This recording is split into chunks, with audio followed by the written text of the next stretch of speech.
Assalamualaikum warahmatullahi wabarakatuh.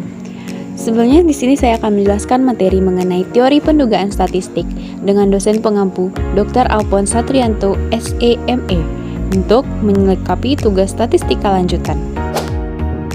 Sebelum saya memulai presentasi saya, izinkan saya memperkenalkan diri. Nama saya Aginta Misrani dengan NIM 210600001, Prodi Ekonomi Pembangunan. Untuk mengetahui parameter populasi, digunakan suatu pendugaan dari statistik satu sampel. Jika penelitian atau pengamatan dengan menggunakan sampel, diharapkan hasilnya mendekati apa yang sebenarnya terjadi pada populasi.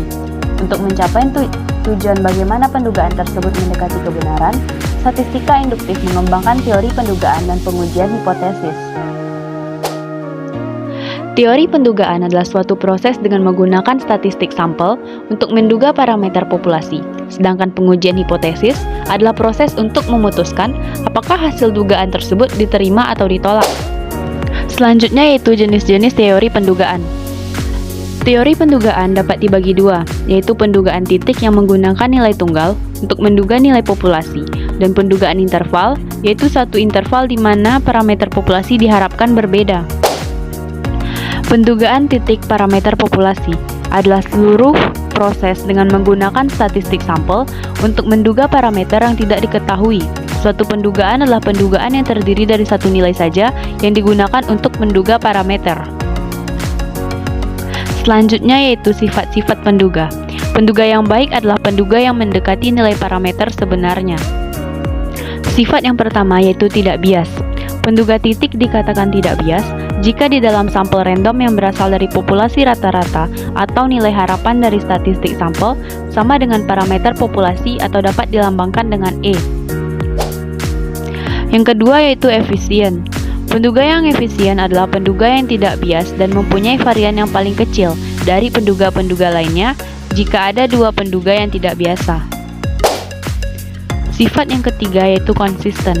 Penduga yang konsisten adalah nilai dugaan yang semakin mendekati nilai yang sebenarnya dengan semakin bertambahnya jumlah sampel. Jadi, ukuran sampel yang semakin besar cenderung memberikan penduga yang konsisten dibandingkan dengan ukuran sampel yang kecil. Selanjutnya, saya akan masuk kepada pendugaan interval. Dalam statistik ketepatan digambarkan dengan standar deviasinya. Seberapa jauh nilai-nilai dalam sampel tersebar dilihat dari nilai tengahnya. Semakin kecil maka semakin baik. Oleh sebab itu, dengan memperhatikan peranan standar deviasi, pendugaan titik digantikan dengan pendugaan interval. Interval keyakinan untuk rata-rata hitung populasi adalah interval yang memiliki probabilitas besar mengandung rata-rata hitung populasi. Bentuk umum interval keyakinan adalah sebagai berikut. Kesalahan standar dari rata-rata hitung sampel. Kesalahan standar dari rata-rata hitung sampel adalah standar deviasi distribusi sampel dari rata-rata hitung sampel. Selanjutnya saya akan masuk kepada menyusun interval keyakinan. Maka berdasarkan pada nilai EZ dan diasumsikan bahwa N lebih kecil dari 30, dapat disusun interval beberapa keyakinan sebagai berikut. 1. Interval keyakinan 99% kurang lebih 2,58 SN. 2. Interval keyakinan 98%, kurang lebih 2,33 SN. Yang ketiga, interval keyakinan 95%, kurang lebih 1,96 SN. Yang keempat, interval keyakinan 90%, kurang lebih 1,65 SN. Yang kelima, interval keyakinan 85%, kurang lebih 1,44 SN. Dan yang terakhir, interval keyakinan 95%, kurang lebih 1,28 SN. Interval keyakinan untuk rata-rata. Tahap pertama dalam menentukan masalah yang dihadapi, misalnya masalah tentang inflasi. Setelah menentukan masalah seperti inflasi, kemudian menentukan sampel. Sampel dipilih lokasi kota dan desa, komoditi serta penduduk yang dipandang mewakili. Dari sampel dapat diketahui nilai rata-rata dan standar deviasinya setelah menemukan statistik. Sampel kemudian menentukan tingkat keyakinan yang akan digunakan, misalnya 99%, 98%, 95% atau lainnya. Setelah menentukan tingkat kepercayaan diperoleh nilai Z. Tahap terakhir adalah membuat interval dengan faktor koreksi, apakah populasinya terbatas atau tidak. Penyusunan interval keyakinan untuk rata-rata ditentukan oleh dua hal, itu bentuk distribusi diketahui atau tidak. Berikut beberapa contoh untuk pendugaan interval keyakinan. Yang pertama, distribusi normal dan standar deviasi populasi diketahui. Yang kedua, distribusi normal dan standar deviasi populasi yang tidak diketahui. Dan yang ketiga, distribusi sampling mendekati normal dan standar deviasi populasi yang tidak diketahui. Distribusi normal dan standar deviasi populasi diketahui. Apabila distribusi sampling rata-rata mendekati normal dan standar deviasi populasi sigma diketahui, maka dapat dicari nilai standar error X. Distribusi normal dan standar deviasi populasi tidak diketahui. Pada populasi yang sangat besar, seringkali nilai parameter populasi tidak dapat ditemukan sebagai contoh nilai rata-rata hitung yang mengakibatkan standar deviasi populasi juga tidak ditemukan. Untuk kasus demikian, maka standar deviasi populasi harus diduga dari sampel standar deviasi. Sampel dinyatakan dengan S dan standar errornya dinyatakan dengan Sx. Distribusi sampling mendekati normal dan standar deviasi populasi yang tidak diketahui. Kasus distribusi sampling mendekati normal dan standar deviasi populasi tidak diketahui merupakan panduan dari bagian A dan B. Apabila standar deviasi dari populasi tidak diketahui, maka kita tidak yakin apakah distribusi populasi bersifat normal atau tidak. Berdasarkan pada dalil batas tengah dan pola distribusi t-student, maka diketahui bahwa semakin banyak sampel atau mendekati 30, maka distribusi akan mendekati normal. Interval keyakinan untuk proporsi. Kata proporsi menunjukkan presentasi proporsi dikali 100% dari sesuatu bagian atau unsur terhadap total bagian atau unsur. Proporsi mempunyai distribusi sampling yang bersifat normal dan nilai rata-rata distribusi proporsi sampel merupakan penduga tidak biasa terhadap proporsi populasi. Teori dan prosedur pendugaan untuk proporsi populasi sama dengan pendugaan pada rata-rata hitung sampel. Disebabkan nilai dari parameter kebanyakan tidak diketahui, maka pendugaan yang baik dan standar deviasi proporsi populasi P adalah standar deviasi proporsi sampel ST.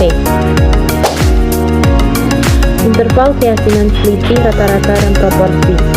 Selisih rata-rata dan proporsi mempunyai distribusi yang bersifat normal apabila X1 dan X2 merupakan rata-rata, sedangkan P1 dan P2 merupakan proporsi dari dua populasi yang mendekati normal, maka selisihnya X1 dikurang X2 dan P1 dikurang 2 juga mempunyai sifat yang normal.